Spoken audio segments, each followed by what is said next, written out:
Welcome to Snaefell Surgery here in Williston. There's been obviously a lot being talked about, lots of things going on here. Steffen is the man in charge. You're the GP as it is at the minute.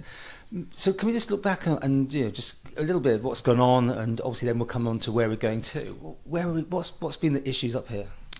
Okay, it all started, unfortunately, with unfortunate events, and this affects the private lives of my previous partner, so I'm not sure that I'm at liberty to talk about this here, but I also know that most people already are aware of what was happening. So this led to the original partnership eventually breaking up because of, I have to say, basically external stressors and family reasons.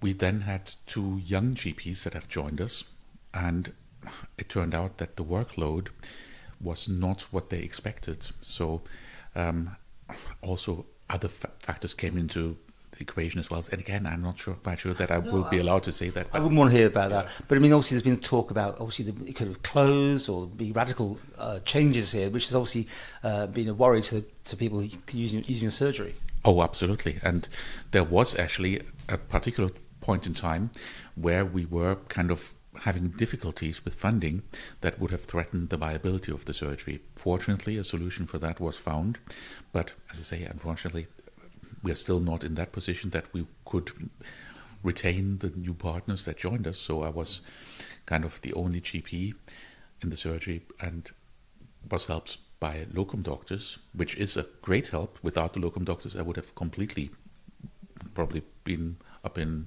Anagh Coar by now. But of course, locum doctors do not do the same work as a partner does. So I was still kind of literally run ragged. And so it was a very hard time. So and that led to the newest developments. Which is what we're here to talk about, really. So you got in nurses, practitioners, is that right? That's correct. We've now gone into partnership, or I've gone into partnership, with two advanced nurse practitioners. Now, advanced nurse practitioners is a not very, very new, but a comparatively new job description and comparatively new training. And what's happened is that all over the NHS in England, doctors have become a rather rare commodity. So there was thoughts about how can we help this, how can we help sort this out, and they came up with the idea of basically training nurses further to the standard nursing training so they can take over stuff that was originally only done exclusively by doctors. And this is what the advanced nurse practitioners are. These are nurses that have done additional training which allows them to practice basically in territory that was usually typically doctoring territory. So everything's secure now. You're running. I mean, it's a very busy surgery. I know that you have a lot of people who rely on you here, and they'll be watching this, wanting to know how things are looking for the next year or two. So at the moment, of course, it's still very early days, but at the moment, the signs are very, very promising.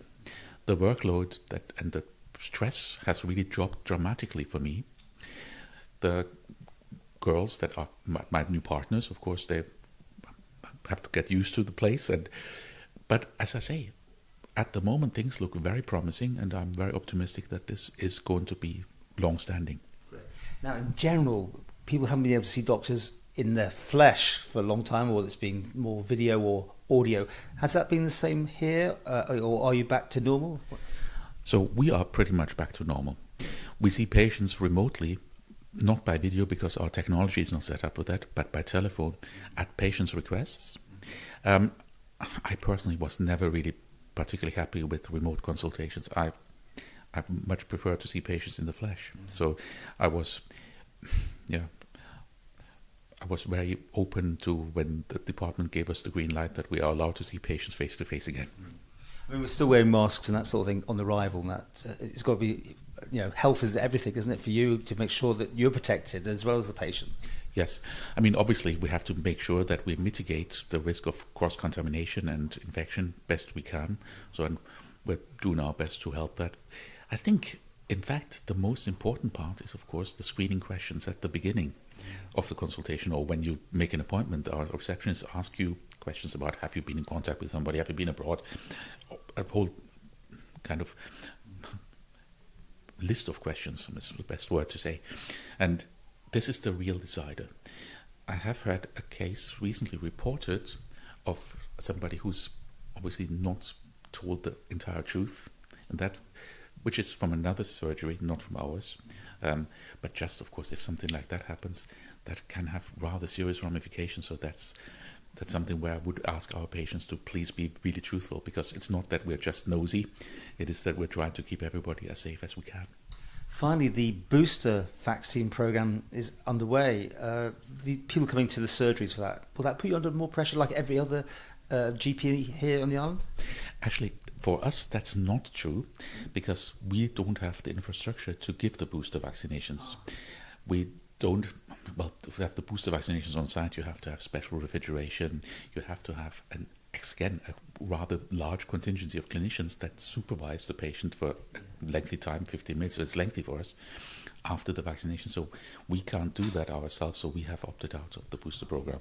What about the flu jab?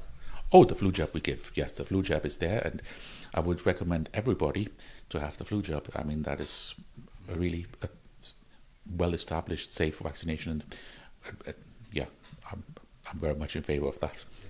And just to finish with, things are looking brighter now. Everyone doesn't like uncertainty, but things look okay.